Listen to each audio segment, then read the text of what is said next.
Good afternoon.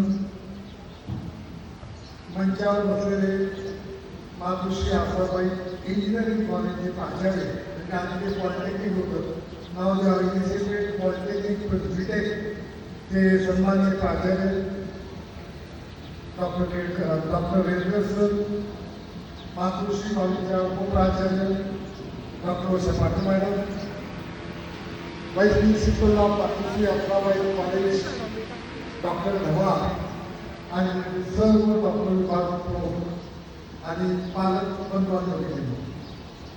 मला असं वाटतं जी माहिती तुम्हाला जी दिली, the first hour deals talk about what are the institutes are available in Maharashtra आणि आउटसाइड महाराष्ट्र.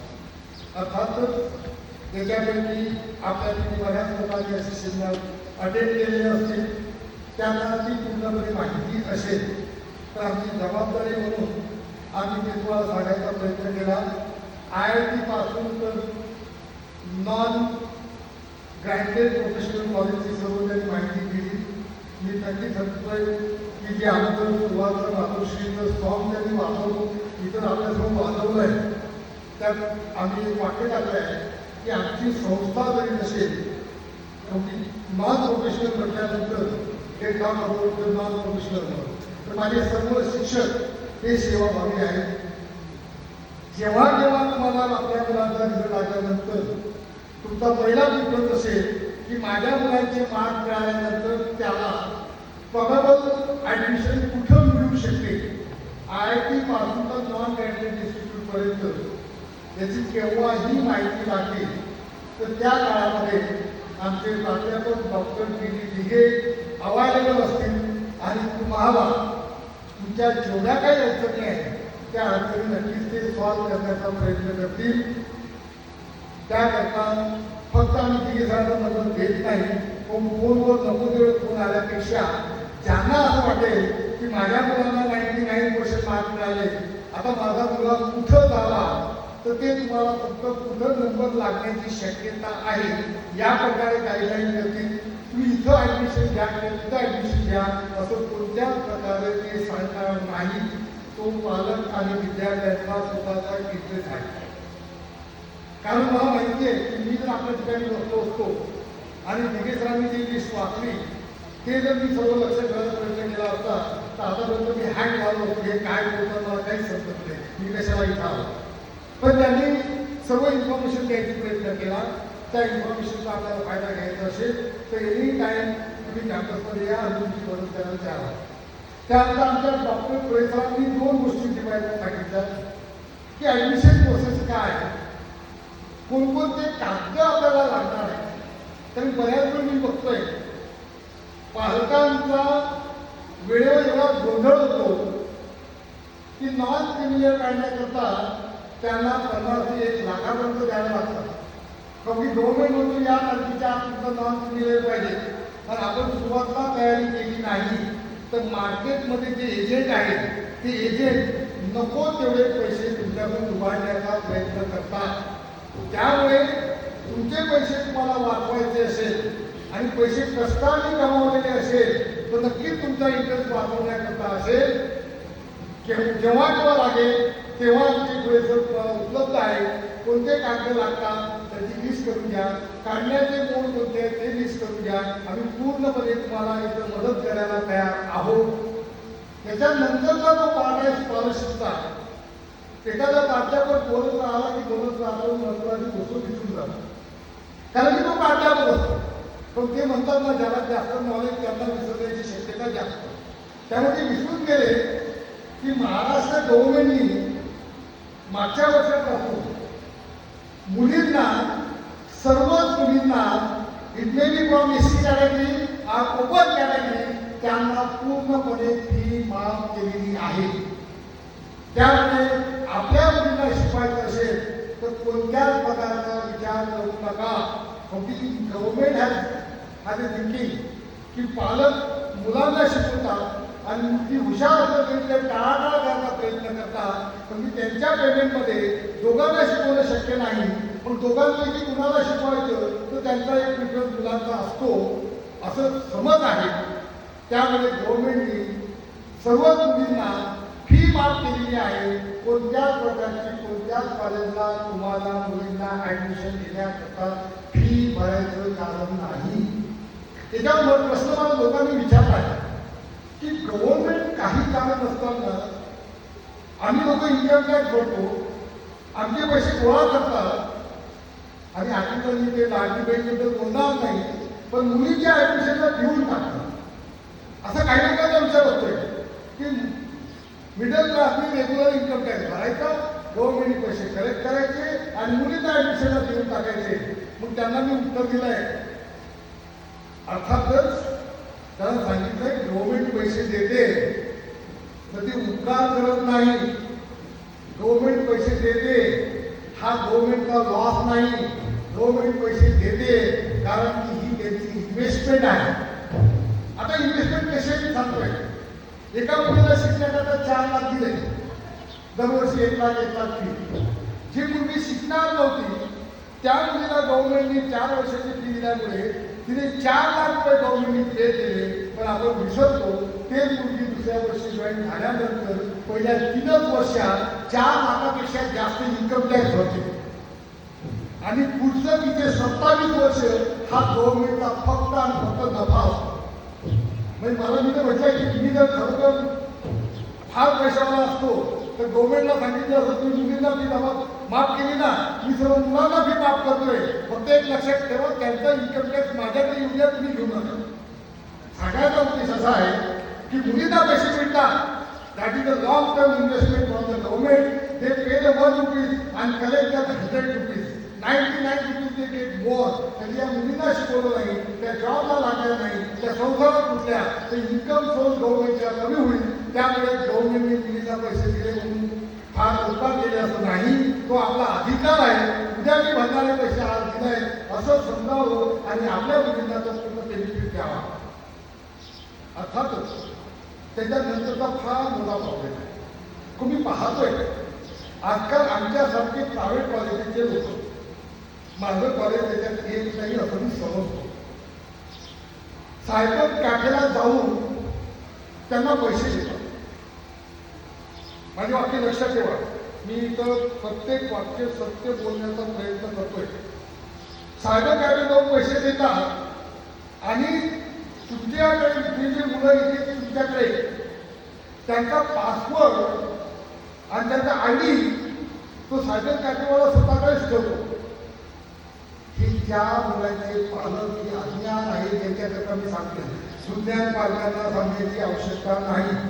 पण बऱ्याच वेळ सुज्ञान पालकांना मुलांना देण्याकरता वेळ नसल्यामुळे ते सुज्ञान सुद्धा अज्ञान झालेले असतात. त्यामुळे ते सायबरवाले नंतर पैसे घेतात. पैसे घेतल्यानंतर त्यांच्याकडेच ID ठेवतात, त्यांच्याकडेच पासवर्ड ठेवतात आणि जेव्हा तुम्ही रिटर्न भरायला जातात तेव्हा त्या कॉलेजची क्वालिटी असो किंवा नसो, ज्यांच्याकडून त्यांनी पैसे घेतलेले आहेत त्यांचं ते रिटर्न्समध्ये नाव टाकतात. फॉर एक्झाम्पल, मी जर एखाद्या सायबर कॅफेवाल्यांना 50,000 दिले, तुमच्या मुलांना लाख आहेत, त्यांना माहिती आहे COP नंबर लागू शकत नाही, पहिला नंबर COP. त्यांना माहिती आहे की यांचा नंबर IIT लागत नाही, दुसरा IIT. त्यांना माहिती आहे तो नंबर PICT लागत नाही, दुसरा PICT. त्यांना माहिती आहे नागपूरला NIT लागत नाही, चौथा NIT. तुमची 4 झाल्याचं जर COP टाकलं, NIT टाकलं, IIT टाकलं, आता मी माझ्या मनाने एक टाकू का? आता टाकून द्या. तो काय करतोय, ज्याला विकलेला असतो त्या कॉलेजचं नाव टाकतोय. पहिल्या 4 मध्ये तुमचा नंबर लागत नाही, 5व्या मध्ये नंबर लागतोय, तिथं मुलं ऍडमिशन घेतात आणि ऍडमिशन घेतल्यानंतर 6 महिन्याच्या आत मुलांना खरं ते रूप समजते. त्यामुळे माझी एक नम्रतेची रिक्वेस्ट आहे, विनंती आहे, माझी शिक्षक सेवा व्हावी आहे. थोडा त्रास झाला चालते. फॉर्म भरण्याकरता तुम्हाला शक्य असेल तर कॅम्पसला या. माझ्या कोणत्याच व्यक्तीला पासवर्ड देऊ नका, ते घेणार नाही. माझ्या कोणत्याच व्यक्तीला ID देऊ नका, ते घेणार नाही. आणि माझी पूर्णपणे गॅरंटी आहे, माझा स्टाफ त्यांच्या मताने प्रिफरन्स कधीच भरणार नाही जोपर्यंत तुम्ही सांगत नाही. कारण मला माहिती आहे मी केलेली चूक काहीतरी मुलांच्या लाईफमध्ये 180 डिग्री नाही 360 डिग्रीनी तोटा होऊ शकतो. त्यामुळे स्वतःच्या स्वार्थापुरती मुलांचं नुकसान करू नये, दुर्लक्ष करू नाही, ही माझी शिकवण माझ्या सर्व शिक्षकांना आहे. त्यामुळे ते नक्कीच करतील. शक्यतो सायबर कॅफेवर फॉर्म भरू नका. जिथं तुमची ओळख आहे त्या संस्थेत जा. त्या संस्थेत असताना फॉर्म भरून घ्या. तुमचा ID आणि पासवर्ड तुम्हाला माहीत पडू देऊ नका. तुम्हाला जे काही पेपर्स टाकायचे आहे ते तुम्ही तुमचं ठरवा. शिक्षकांना विचारा, विद्यार्थ्यांना विचारा, पालकांना विचारा, नातेवाईकांना विचारा. तिथं जा आणि तुमचा फिटनेस रेकॉर्ड तयार करा आणि त्यानुसारच भरा. एक जास्त ॲडिशनल एकही टाकायला तुम्हाला परमिशन देऊ नका, एकही कमी करायला परमिशन देऊ नका. ह्या माझ्या प्रायमरी सूचना आहे. अर्थातच ज्या कॉलेजमध्ये मी पेमेंट घेतोय, ज्या कॉलेजचा मी डायरेक्टर आहोत, त्या कॉलेजबद्दल सत्य ती माहिती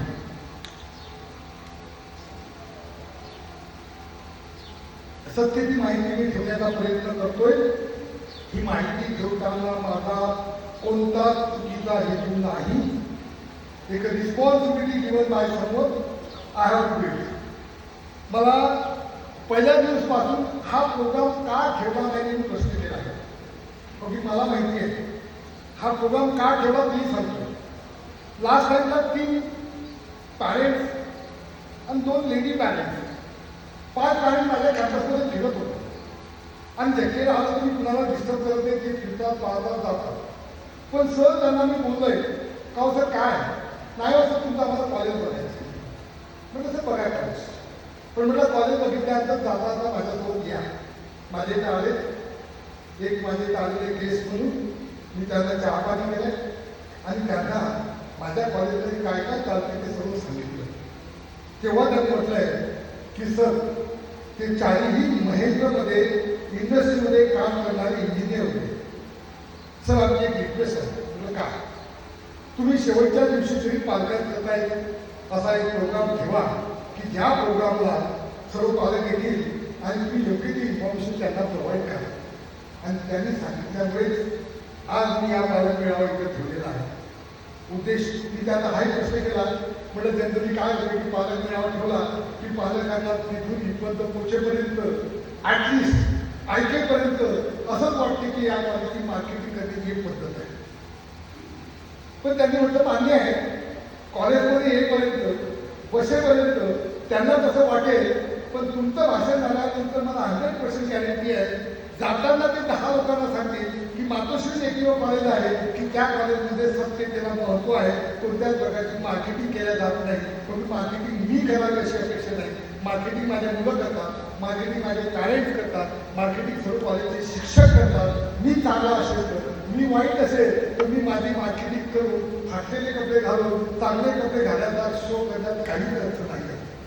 म्हणून मी अपेक्षा करतोय येताना तुझ्या डोक्यात तसे विचार असतील पण जाताना तुमच्या डोक्यात तसे विचार राहणार नाही अशी मी अपेक्षा करतोय. आणि माझ्या कॉलेजबद्दल जी माझी रिस्पॉन्सिबिलिटी आहे डायरेक्टर ऑफ दिस इन्स्टिट्यूट त्याबद्दल सांगतोय. ही कॉलेज 2008 साली चालू झालं आहे. कारण आपल्याला माहिती आहे की पहिलं इंजिनिअरिंग कॉलेज हे 1983ला चालू झालं आहे. काही कॉलेजचा जन्म 1983 साली झाला आणि माझ्या काळाचा जन्म हा 2008 मध्ये झाला. तेव्हा मिनटेक फक्त 180 होता आणि एक MBA कॉलेज होतं त्याचा इंडेक्स 60. पण अर्थातच मॅनेजमेंट दिलेली फ्लेक्सिबिलिटी, आमच्या शिक्षकांनी केलेलं काम आणि we work on the quality. आज Matoshri college of Matoshri education सोसायटीमध्ये मातोश्री इंजिनिअरिंग कॉलेजमध्ये 780 मुलीचा इंटेक आहे. यावर्षी पुन्हा मला 120 वाढवून मिळालेला आहे. माझा UGचा इंटेक 900 आहे. माझ्या 5 फॅकल्टीमध्ये PG प्रोग्राम रन केला जातो आणि सांगताना आनंद होतो. The first college in Nashik and maybe I approach within Pune University जिथं 5 रिसर्च सेंटर आहेत. माझ्या इथं PhD इलेक्ट्रॉनिक्स आहे, PhD कम्प्युटर आहे, PhD मेकॅनिकल आहे, PhD सिव्हिल आहे आणि PhD इलेक्ट्रिकल आहे. 5 रिसर्च सेंटर आहेत. माझ्या रिसर्च सेंटरमधून 25 लोकांनी PhD घेतलेले आहेत आणि 75 लोकांचे PhDचे ॲडमिशन आहे. This is about the numerical information, की ज्या इन्फॉर्मेशनमध्ये काही इकडे तिकडे करण्याचा मला चान्स नाही आहे. Addition to that, in my institute, in Matoshi Education Society, we have a pharmacy college. That pharmacy college मध्ये B.Pharm आहे, फार्मसी कॉलेजमध्ये D.Pharm आहे, फार्मसी कॉलेजमध्ये फॉर्म B आहे आणि फार्मसी कॉलेजमध्ये M.Pharm आहे. In addition to that, आम्हाला दुसरं एक आमचा कॅम्पस आहे जिथं आधी पॉलिटेक्निक होतं. आता तिथं polytechnic plus BTech second engineering college हे दोन्ही कोर्स रन केले जातात, जिथं तुमच्या 12वीच्या मुलांची एक्झाम चालू आहे. आमच्या संस्थेमध्ये ITI आहे, आमच्या संस्थेमध्ये MBA कॉलेज आहे, आमच्या संस्थेमध्ये इथं आयुर्वेदिक कॉलेज आहे, आमच्या संस्थेमध्ये इथं होमिओपॅथिक कॉलेज आहे, आमच्या संस्थेमध्ये इथं इंग्लिश मिडियम स्कूल आहे, आमच्या संस्थेमध्ये इथं नर्सिंग कॉलेज आहे की ज्याच्यामध्ये बेसिक BSc आहे, ज्याच्यामध्ये ANN आहे, ज्याच्यामध्ये GNN आहे आणि ऑल PG प्रोग्राम आहे. ही about the Matoshri education society की ज्याचा जन्म 2008 साली झाला आणि आज 2026 साली या संस्थेमध्ये 40 एकरच्या कॅम्पसमध्ये ह्या सर्व संस्था उभ्या आहेत. सांगताना संस्था उभी आहे यामध्ये काही महत्त्व देत नाही, पण my institute this Matoshri college of engineering research centre work for the college, not other than the college. I am the person, and all the HOD are the persons, they never ready to compromise the college.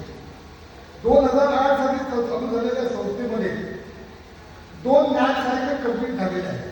NAC म्हणजे केलेले accreditation process by the government. 2008 साली झालेलं college हे permanent application असलेलं college आहे, permanent application असलेलं college आहे.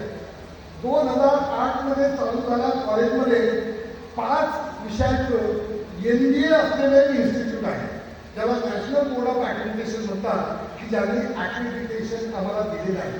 आणि सांगताना आनंद होतो की मागच्या वर्षीच आम्ही पुन्हा युनिव्हर्सिटी काढून आमचं ऑटोनॉमस म्हणून आम्हाला युनिव्हर्सिटी परमिशन दिलेलं आहे. This Matoshi Engineering College is run under the autonomy. या ऑटोनॉमी 2 प्रकारच्या ऑटोनॉमी आहे. कारण की मला जेव्हा परवा म्हटलं मॅडमनी मला की सर ऑटोनॉमीचे कॉलेज वाढत चालले, म्हटलं हो ऑटोनॉमीचे कॉलेज वाढत चालले. एक वेळ ऑटोनॉमी माझी आहे म्हणून सांगताना माणसाला काहीतरी पुरत चालायचं, पण उद्या असे ऑटोनॉमस कॉलेज होतील की ऑटोनॉमिक कॉलेज म्हणून ही शिवी होणार नाही म्हणजे झालं. तर अर्थातच I am not in that category, because there are the 2 type of autonomous colleges. One autonomous colleges they take the autonomy from the UGC to sell the degree. Autonomous कॉलेजला गेल्यानंतर आमच्याकडे ॲडमिशन घ्या, 4 वर्षात मुलगा बी होणार म्हणजे होणार, आमच्याकडे कॉलेज घ्या. त्या मुलांना आम्ही सर्रास कॉपी करून दिला, कारण आमचे शिक्षक पेपर चेक करतात, आमचे शिक्षक पेपर चेक करतात, आम्ही रिझल्ट डिक्लेअर करतो. That one of the category is there. त्याचं every one has to remember. प्रत्येकाने लक्षात ठेवा, ऑटोनॉमी म्हणजे चांगलंच आहे असं नाही, आणि ऑटोनॉमी म्हणजे वाईट आहे असं पण नाही आहे. आपल्याला एक क्लासिफिकेशन करावं लागेल की ऑटोनॉमी कोणती आहे. We have taken the autonomy from the UGC and of course permitted by the University of Pune. त्यात का की माझं म्हणणं आहे की माझ्या मुलांना जे मला खाते द्यायचं आहे, अकॅडमिक खाद्य, ती जे युनिव्हर्सिटी देते त्यामुळे माझ्या मुलांची भूक पूर्ण होत नाही. मला जास्तीचं द्यायचं आहे म्हणून मी ऑटोनॉमी घेतलेली आहे. आणि this is a institute that can talk about the autonomy. Yes, we have autonomy and of course we have a plan to reach within the 25 years. Someone can compare my institute with Beach Pilani, someone can compare my institute with COP, someone can compare my institute with IIT. त्या objectively आम्ही घेतलेली आहे आणि त्या प्रकारे चालवतो. माझ्या कॉलेजचं वैशिष्ट्य काय आहे, एकमेव कॉलेज आहे. हे वाक्य वापरलं की काही लोकांना वाटते एकमेव कॉलेज आहे की नाशिक पुन्हा किंवा नाशिकच्या कोणत्याही कॉलेजला जा आणि त्यांना म्हणायचं सर आम्हाला तुमच्या इथे ॲडमिशन भेटलं नाही तुमचं ॲडमिशन घेऊ. हो तुला घेते वा आज दे सर आता तुमच्या इथे नंबर लागले तर आम्ही काय करावं. तिथं शिपायापासून पाचार्यपर्यंत सांगतील की मातोश्रीला जा, भुजबळ कॉलेजला जा. त्यांना असा प्रश्न करा तुमच्या इथे नंबर लागले तर आम्ही कुठं जाऊ. ठीक आहे का नो अदर दॅन मातोश्री. म्हणजे नाशिकच्या 21 कॉलेजला भेटल्यानंतर प्रत्येक जण हेच वाक्य वापरेल की आमच्या इथे नंबर लागले तर मातोश्रीला जा. आणि ते त्यांना का बोलावं लागतोय. अर्थात ज्याची भाकरी खावी किंवा ज्याचं खावं मीठ त्याच्या उरड आखावे नीट म्हणून त्यांना त्यांचं पहिलं कॉलेज सांगावं लागते. पण सेकंड कॉलेजचं नाव जे येते ते मातोश्रीचं येते. कुणाला कोणत्याही कॉलेजला जा त्यांना सांगा की आम्हाला नाशकातलं ॲडमिशन घ्यायचं आहे कुठं घेऊ. अर्थातच single word from the every college go to the Matoshri Kharade study there and there educate and take the admission. हा माझा तुमच्याकरता संदेश नाही. हा माझ्याकरता तुम्हाला व्हेरीफाय करण्याकरता प्रश्न आहे. माझा संदेश नाही आहे. माझा व्हेरीफाय करण्याचा प्रश्न आहे की go and verify it what it is done. असं का झालंय. कारण मातोश्री कॉलेजमध्ये लेक्चर चालू असताना आपण ऑब्झर्व केलेलं असेलच एक्झामला आल्यानंतर एकही विद्यार्थी कॅम्पसमध्ये तुम्हाला फिरताना दिसणार नाही. एकही विद्यार्थी मातोश्री कॅम्पसमध्ये इंजिनिअरिंग कॉलेजमध्ये वर्षामध्ये एकही लेक्चर ऑफ होत नाही. मातोश्री कॉलेजमध्ये एकही शिक्षक 5 मिनिटं लेट जात नाही, 5 मिनिटं लवकर येत नाही. मातोश्री कॉलेजमध्ये मुलांची 75% अटेंडन्स असेल आणि तो खासदाराचा मुलगा असो किंवा आमचे आमदार दराडे साहेबांचा मुलगा असो डिटेल केल्याशिवाय सोडल्या जात नाही. रूल हा सर्वांसाठी सारखा आहे. गरीब असो की श्रीमंत असो, शेतकरी असो की क्लासवर ऑफिसर असो, कोणीही असो. त्यामुळेच we got the recognisation in society. माझ्या कॉलेजमध्ये ज्या मुलांनी ॲडमिशन घेत आहेत त्या एकाही मुलांनी 10 नाही 50 मुलांना विचारा. 50 पैकी एकाने जरी निगेटिव्ह फीडबॅक दिला तर मला असं वाटतं की दॅट बेसिस बघी माझा नंबर मी देणार तुम्हाला की असं काही असं तुम्हाला सांगा. एकही मुलगा दिला तर त्याला कारण माझे शिक्षक दररोज लेक्चरची अटेंडन्स झाल्यानंतर जो मुलगा अक्षर असतो त्याच दिवशी त्याच्या आई किंवा वडिलांना निरोप दिला जातो की आज तुमची मुलगी पहिल्या 2 लेक्चरला होती, 3ऱ्या लेक्चरला ती आलेली नाही. तुमचा मुलगा सकाळपासून कॉलेजला आलेला नाही. हे वर्षभर दररोज प्रत्येक डिपार्टमेंटला प्रत्येक मुलांची पालकांना माहिती देण्याचं काम करणारे माझे शिक्षक माझ्याकडे आहेत. You check you verify. त्यामुळेच मी मुलं डिटेक्ट करू शकतो. मित्रांनो मला माहिती आहे पालक हे गोंधळलेले असतात.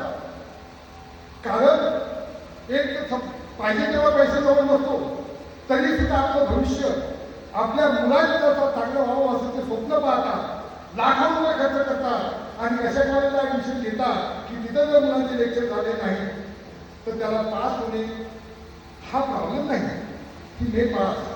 पण बाहेर जर खेळत असेल मुलांसोबत त्याला जर वाईट सवयी लागल्या तर मला असं वाटतं की त्या पालकांना पस्तावण्याकरता दुसरा रडण्याकरता दुसरा पुण्याचाच खांदा उपलब्ध नसेल. अपेक्षा आहे माझा मुलगा इंजिनियर व्हावा, चांगले मार्क मिळावे, पण चांगला ह्युमन बिंग व्हावा. कॉलेजच्या बाहेर पडत असताना त्यांना वाईट सवय लागू नये. 6 महिने त्याला जॉब लेट मिळाली चालेल पण त्याने आई वडिलांचा आदर करावा आणि अर्थातच शेवटपर्यंत आई वडिलांनी कसा सांभाळेल प्रेमाने ही संस्कृती डेव्हलप करण्याचं काम आम्ही करतोय. एकमेव कॉलेजचा कार्यक्रम मी आहोत की जिथं 1ली ते 4थी पर्यंत शिक्षक मुलांना बोलू शकत नाही, शरीराला हात लावू शकत नाही. पण या कॅम्पसमध्ये माझ्या कोणत्याही मुलांनी कोणतीही चूक केली तर कानाखाली ठेवून देण्याची हिंमत माझी आहे. मी देतोय 2008 पासून पहिल्या किशोरीचं प्राचार्यावर एकाही पालकांनी माझ्या मुलांना का मारलं म्हणून कंप्लेंट केली नाही, माझ्या मुलींना का रागावलं म्हणून कंप्लेंट केली नाही. एकही व्यक्ती माझ्या कॅम्पसमध्ये माझा अपमान केला नाही. पण मला माहिती आहे की सर्व पालकांना खरं ते समजते आणि त्यांना वाटते की नाही की माझे पालक माझ्या ठिकाणी हे काम करतात. आज मुलगा मी बोलू शकत नाही. मुलगा जेव्हा मुलगी मोठ्या वयात येतात ना, आई वडील नाही बोलू शकत. तुझे काका मावशी मामाच पाहिजे आणि काका मावशी मामा मिळत नसेल तर माझ्यासारखे डायरेक्टर आणि माझ्या एचओडीसारखे शिक्षक पाहिजे की ते कान धरून सांगतात तिथं तू चुकलाय. मी तुम्हाला 2 गोष्टी सांगतोय पण ते नेमके नको सांगायला आई शॉर्टकट करते. No need to talk that distinct एवढंच नाही, गव्हर्नमेंटने आता नवीन कोर्स चालू केला आहे. त्याचं नाव आहे AEDP, apprenticeship embedded degree program. बाकी माझा ऐका, पूर्ण काळजीनं ऐका. मी थोडं 2 झालं आरामशी सांगतो. Apprenticeship embedded degree program. This program is initiated by central government. त्यांनी UGCला सांगितलंय की इंजिनिअरिंगचे मुलं लाखो रुपये खर्च करतात, बाहेर पडतात. कंपनी म्हणते 30% लोकांना जॉब देण्याच्या लायकीचे आहे, 70% मुलं जॉब देण्याच्या लायकीचे नाहीच आहे. वाईट वाटतंय. माझ्या पालकांनी 1 लाख नाही 4 लाख खर्च केले. इंडस्ट्री आम्हाला सांगते तुमचा मुलगा जॉब द्यायच्या लायकीचा नाहीच आहे, त्यामुळे जॉब मिळत नाही. पुन्हा शेतीवर जाऊन शेती करतोय. वडिलांचा किराणा दुकान असेल तर किराणा दुकानावर बसतोय. वडिलांचं जर तो जर टॅक्सी ड्रायव्हर असेल तर टॅक्सी चालवतोय. स्वप्न बनवतात. आणि हा it's not a problem for my institute only. हा प्रॉब्लेम IIT पासून चालू झालाय. IIT ला म्हणतात IIT फार सुंदर होत्या, आज सुद्धा कम्पेरेटिव्हली आहे. पण IITचं वाटोळं केलं असेल तर कुणी कोटा माहितीये का? माहितीये का कोट्यामध्ये भरमसाठ पैसे असलेले लोक आपल्या मुलाला तिथं ट्युशनला पाठवतात आणि त्या कोट्यामध्ये मुलं रात्रंदिवस अभ्यास करून 99% 100च्या जवळ मार्क मिळवतात. आधी परिस्थिती असा होता, हे ट्युशन क्लासेस नव्हते, कोट्याला कोणी जात नव्हतं. सर्व मुलं आपल्या हिमतीवर अभ्यास करायचे. जे हुशार असायचे ना तेच बोर्डात यायचे, जे हुशार असायचे तेच बोर्डात यायचे. आता बोर्डात कोण येतो? ज्याच्याकडे मुबलक पैसा आहे, तो मुबलक सेवा देऊ शकतो. 90%चा मुलगा 99% जाऊ शकतो आणि 99% असलेला मुलगा ज्याची परिस्थिती घरची जेमतेम आहे, ट्युशन लावता येत नाही, कोट्याला जात नाही, तो 90ला येतो. IIT जो जायचा तो IIT जात नाही, त्याची कॅपॅसिटी नाही, तो IIT जातो. त्यामुळे सर्व प्रकारचे समजा विरुद्ध वर्ड की IIT तरी सुद्धा ते चांगलंच आहे. आम्ही त्याच्यावर कोणीच त्याच्यावर कमी करू नाही.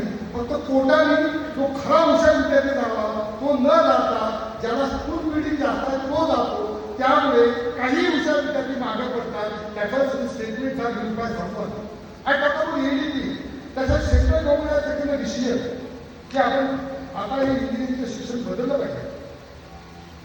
मेडिकल डॉक्टर MBBS केल्यानंतर इंटर्नशिप केल्यानंतर डायरेक्ट दवाखान्यात आपण प्रॅक्टिस करू शकतो, डायरेक्ट तो ऑपरेशन करू शकतो, कोणत्याही प्रकारची ट्रीटमेंट देऊ शकतो.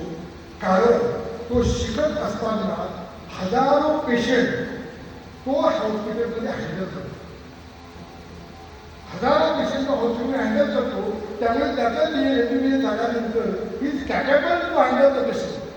तो इंजिनियर तसं नाही आहे. 4 भिंतीच्या आधी शिक्षक शिकवतात,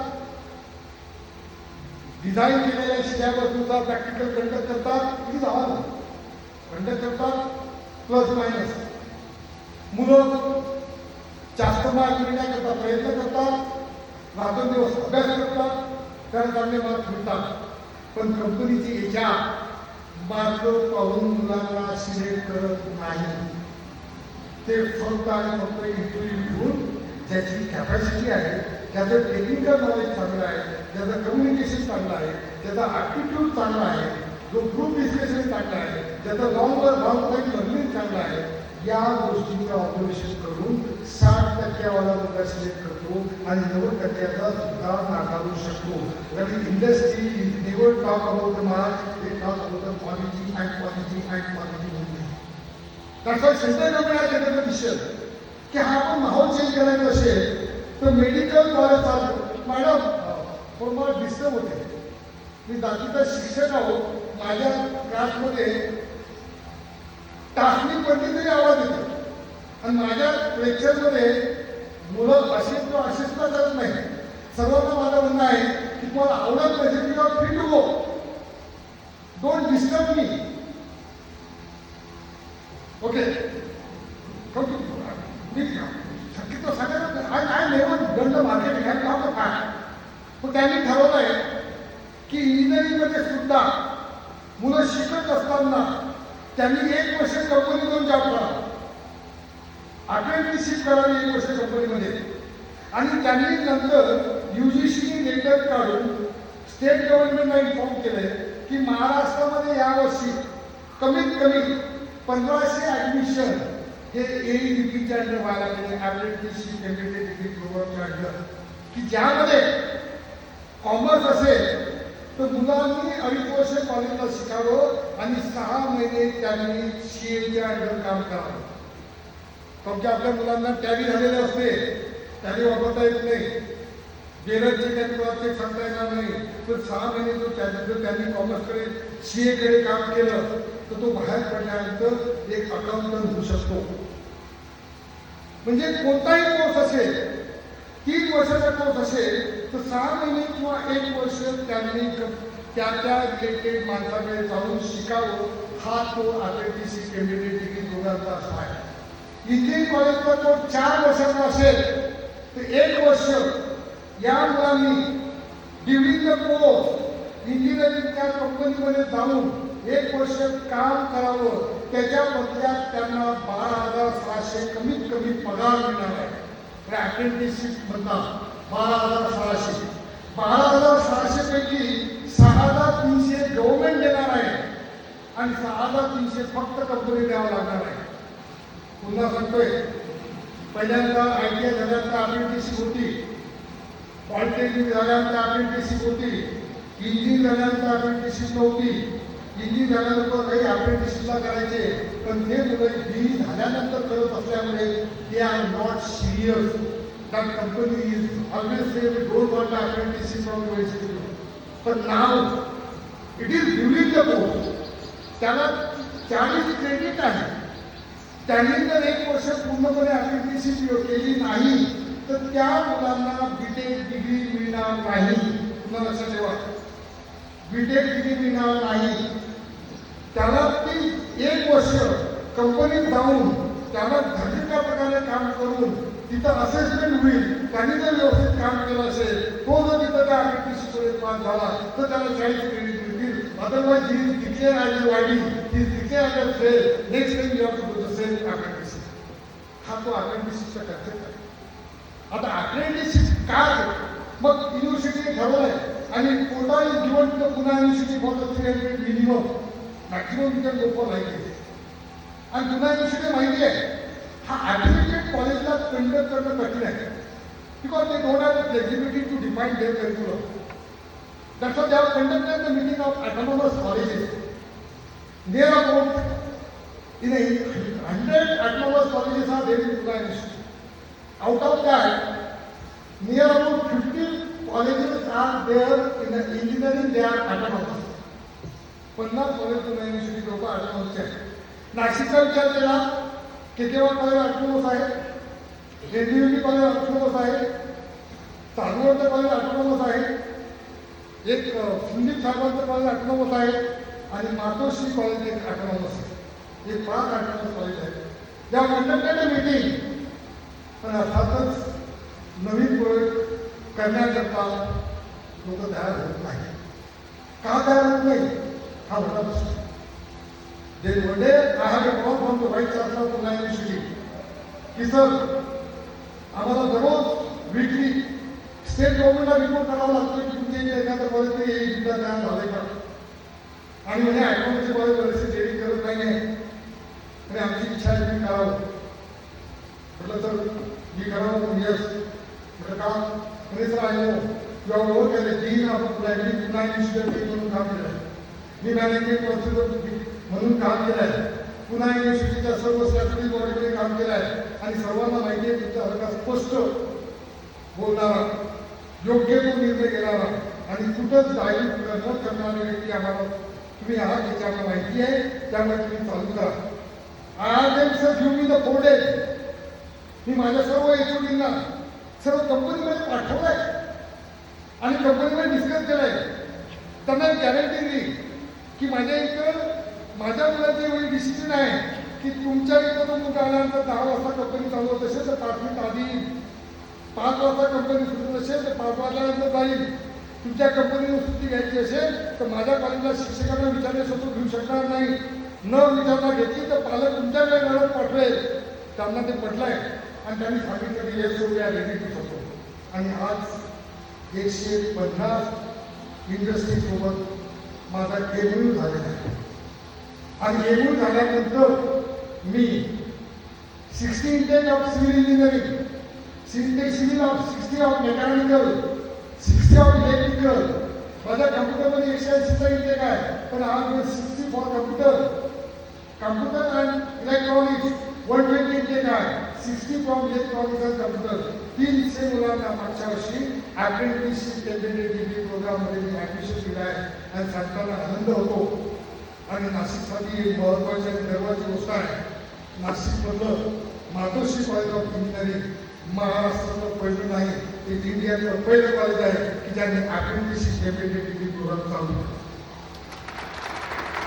मी काय केलं तुम्हाला माहिती आहे. मी शिकवतोय माझ्या मुलाला कॉपी करून देत नाही.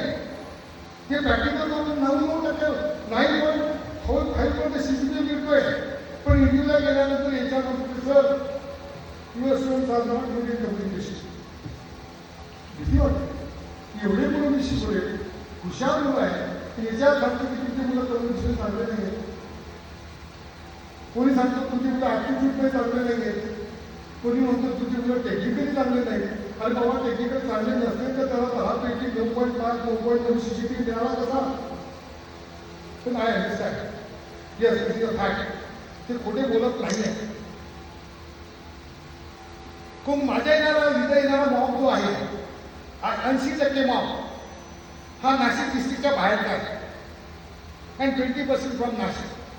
माझं कॉलेज हे नाशिकपासून दूर आहे. मी माझ्या कॉलेजमध्ये करोड रुपयाचे बॅनर लावत नाही ॲडमिशन व्हावी म्हणून. अर्थातच considering the distance and students are there from the farmer family. Students are there with the single parents. The students are there from Vidarbha and Marathwada. ते मुलं येतात अभ्यास करतात माहिती मिळवतात. तर ते डोंट हॅव कॉन्फिडन्स. त्यांचं कम्युनिकेशन स्किल चांगलं नाही. म्हणजे काय communication skill does not mean they should have good income English. इंग्लिशमध्ये चांगला असावा असा अर्थ नाही आहे. ज्यांना जे येते ते विथ कॉन्फिडन्स त्यांनी सांगावं एवढीच अपेक्षा आहे. पण सांगताना मला माहिती आहे की जेव्हा 1987 साली मी BEला ॲडमिशन घेतलं आहे. सॉरी 83 साली मी ॲडमिशन घेतलं आहे. 87 साली मी पास झालो. मी शेतकऱ्याचा विद्यार्थी. तेव्हा जर एखाद्या इंटरव्ह्यूनं मला एखाद्या कंपनीला इंटरव्ह्यूनं बोलावलं असेल तर मला जाताना पहिल्यांदा एक बूट घालावी की चप्पल घालावी ही प्रश्न असतो. चप्पल मिळाली तर चप्पल, बूट मिळाला तर बूट. ओके वडिलांनी मिळाला बूट घालून जातो. पण गेटवर गेल्यानंतर चांगल्या ड्रेसमध्ये असलेले जे वॉचमन आहे त्यांच्याशी सुद्धा बोलायला मी घाबरत नाही. कारण की मी कोण्या फॅमिलीतून आलो आहे की याच्यात ऑफिस सुद्धा आहे मी घाबरत नाही. म्हणजे मला येत असताना सुद्धा एक शिपायाला गेटवर असलेल्या वॉचमनला मी घाबरतो. कसं तुम्ही वॉचमनला विचारलं आतमध्ये गेल्यानंतर इंडस्ट्रीचा माहोल पाहिल्यानंतर माझा थोडा कॉन्फिडन्स तेवढं कमी होतो. आणि टाय बूट घातलेला याच्या तिकडे बसल्यानंतर मला प्रश्न विचारले तर मला उत्तर देता येत नाही. इव्हन तो फूड आय फूड इथे कारण आजच्या आलेला माहोल ज्या घरातून येतो त्या घरातच सर्व विचारलेला असतो. They are under the pressure, they are good. पण तर मग हे पेशन्स दूर कसं करावं ऐसे की ADP is one of the solution. जर माझा मुलगा 1 वर्ष कंपनी जर केला तर त्याला वाचवून भीती वाटणार नाही. 1 वर्ष कंपनीत केला तर कोणकोणत्या पोझिशनला कोण काम करतो ते त्याला समजेल. 1 वर्ष जर कंपनीत केला तर त्या इंडस्ट्रीमध्ये असलेल्या सर्व इक्विपमेंटची त्याला माहिती मिळेल. 1 वर्ष कंपनीत केला तर तिथं त्यांच्याशी मॅनेजर सोबत, रिसर्च सोबत, HR सोबत, मेन बॉस सोबत 2 वर्ष 2 वेळेला मिटिंगला बसला तर तिसऱ्या वेळेस त्याचा कॉन्फिडन्स डेव्हलप होईल. आणि जे बाकीचे मला इथं उत्तर देतात की तुमच्या मुलाला कम्युनिकेशन स्किल नाही, मला 100% आहे की once my son go in industry work for 1 year in a different project they may develop their own confidence. And if they have own confidence, they are very good in technical. अर्थातच त्या मुलांना विचार मॅनेजरला कोणीच म्हणणार नाही की they are poor in communication. With this objective. दुसरा ऑब्जेक्टिव्ह, माझ्या कॅम्पसमधून बाहेर पडणाऱ्या मुलांना प्रत्येकाला जॉब मिळाला पाहिजे. जेव्हा माझे मुलं 1 वर्ष कंपनीत जातील, मला 100% गॅरंटी आहे त्यांची त्या कॉलेज इंडस्ट्रीबद्दल असलेले आपले म्हणा जो मातोश्रीबद्दल आहे तिथं गेल्यानंतर त्यांची डिसिप्लिन, त्यांची इंटिग्रिटी, त्यांचं नॉलेज आणि त्यांचं टाईममध्ये केलेला काम या सर्व गोष्टी विचार केला तर तो इंडस्ट्रीचा नॉलेज मिळेल. नवीन कोणता विद्यार्थी घेतल्यापेक्षा त्याच विद्यार्थ्याला मी जॉब देतोय. म्हणजे 300 विद्यार्थी जेव्हा कंपनीत जातील 100% मला गॅरंटी आहे की त्याला BEला प्लेसमेंटला बसायची आवश्यकता नाही. तिथंच त्यांना जॉब मिळाला असेल. तेव्हा जर जॉब मिळेल तेव्हा माझ्या इथं असलेल्या 900 इंटेकला मी अप्रेंटिसशिप एवढे डिग्री प्रोग्राममध्ये टाकणार आहोत. मला याबद्दलच माहिती द्यायची होती. This is one of the college in Maharashtra, in India. They have initiated the programme of apprenticeship embedded degree programme. काही लोकांना आपल्यापैकी कोणी इंजिनियर असाल तर हा प्रश्न पडू शकतो. 4 वर्षात ते 3 वर्षात शिकवत असतील तर 1 वर्षाचे ते विषय कमी शिकणार नाहीत का हा प्रश्न पडत असेल. पण नाही, कारण आम्ही बाकीच्या मुलांचं 22 क्रेडिटचं जर सेमिस्टर ठेवलं असेल तिथे 24 क्रेडिटचं सेमिस्टर ठेवलं आहे. जेव्हा जेव्हा कंपनीमध्ये असेल तेव्हा सुद्धा त्यांचे ऑनलाईन विषय असतील. मला वाटतं की आता काही होणार आहे, मुलं तर तिथं संपत असेल. पण ते एवढंच सांगतोय, माझा फीडबॅक माझ्या बोलण्यावर जाऊन घेऊ नका. माझ्या बोलण्याने थोडे तरी समोर झाले असेल तर बाहेर जायचं ते फेकून द्या. माझे मुलं शोधा की मातोश्रीला कोणती मुलं शिकतात. माझ्या मुलांचे पालक शोधा की मातोश्रीचे पालक कोण आहे. आणि नाही सर्वांना 10 विद्यार्थी 10 पालकांना विचार. त्या 10 विद्यार्थी आणि 10 पालकांपैकी 100% 9 नाही 8 नाही 100% ते या मातोश्रीबद्दल चांगलं बोलले तर अर्थातच जिथं तुम्हाला शक्य असेल, ज्या लेवलला तुमचा पेट्रोल असेल, ज्या लेवलचे तुमचे मार्क असेल तिथं तुम्हाला टाकायचा इच्छा असेल तर टाका. मी नक्कीच म्हणणार नाही. आणि इथं बसलेल्या माझ्या शिक्षकांना सर्वांना मी ताकीद देतोय तिथं आलेल्या पालकांना सर्व मदत करा. पण त्यांच्या तोंडातून नाही, कागदावर नेऊन जेपर्यंत ते मातोश्रीचा पेट्रोल टाका असं म्हणत नाही तोपर्यंत स्वतःहून टाकायचा नाही. आपण दोघांना फसवत असेल तर लोक आपल्याला सुद्धा फसवू शकतात. काही इथं माझे शिक्षक यांचे मुलं इंजिनियर आलेले आहेत. माझ्या मुलीनं BE इथं केलं आहे, माझ्या मुलीने ME इथं केलं आहे, माझ्या मुलीने PhD इथं केलं आहे. माझी मुलगी आज BIDला प्राध्यापक म्हणून काम करते. आमच्या पाटील मॅडमच्या मुला आणि मुलीने इथं BE केलं आहे, इथं ME केलं आहे आणि आज त्यांची मुलगी जर्मनीला जॉब करते. सर, आपल्याला माहिती आहे जिल्हा परिषदेमध्ये शिक्षक काम करतात आणि आपल्या मुलांना लाखो रुपयाच्या शाळेमध्ये टाकतात. कारण की त्यांना गॅरंटी असते की आपल्या इथं शिक्षक चांगलं नाही, आपल्या मुलांचं वाईट होऊ नये म्हणजे दुसऱ्या संस्थेत टाकतात. खेड्यामध्ये संस्कृत करतात, तिथून नाशिकला राहायला येतात, तिथं मुलांना टाकत नाही, नाशिकला टाकतात. कधी त्यांच्या संस्थेवर कॉन्फिडन्स नाही. पण माझ्या संस्थेवर जबरदस्त कॉन्फिडन्स आहे. आणि मला माहिती आहे शेवटी प्रत्येकाचं एक नशीब आहे. जिथं मार्ग ठरलेला असेल त्या मार्गाने जातो. पण जिथे अडथळ्याची शरत असेल तिथे काहीतरी आपण काहीतरी सांगावं आणि लोकांची अडचण दूर करावी, त्याकरता हा एक अट्टहास केला आहे, हा एक प्रयत्न केलेला आहे. सरते शेवटी तुम्हाला एकच सांगेल, तुमचे मार्कशीट रिझल्ट डिक्लेअर झाल्यानंतर तुम्हाला शक्य झाल्यास तिघे सरांचे मार्कशीट आपण त्यांचं मार्गदर्शन घ्या. फॉर्म भरत असताना पुढे सरांचं टीम असते, ती म्हणाल की बाबा 500 लोक येतील, पुढे कशी मदत करतील, त्यांच्याकडे 20 ते 25 शिक्षक यांनी टीम दिलेली असते, की आपले तेवढे टाकून मुलांना मार्गदर्शन करतात. मुलांना मार्क कर IIT नंबर लागायचे असेल, आम्ही त्यांना पहिले सांगतो IITचं स्टाफ. शेवटी लागणारा मार्गदर्शन शेवटीचं स्टाफ. त्यांचा PIC व्हॅलिड नंबर लागत असेल तर मार्गाला सांगतो नाही, मातोश्री आणि बघा PIC आणि व्हॅलिडचं स्टाफ. प्रत्येकाचा एक खोडा आहे. आपला मुलगा कोणत्या ग्रुपमध्ये शिकतो तेही महत्वाचं आहे. पण एक मात्र खरं आहे, आपला मुलगा आपल्या त्याच्या कॅपॅसिटीपेक्षा दुसऱ्या ग्रुपमध्ये पैसे देऊन टाकायचा प्रयत्न केला तर तो डिप्रेशनमध्ये जाण्याशिवाय राहणार नाही.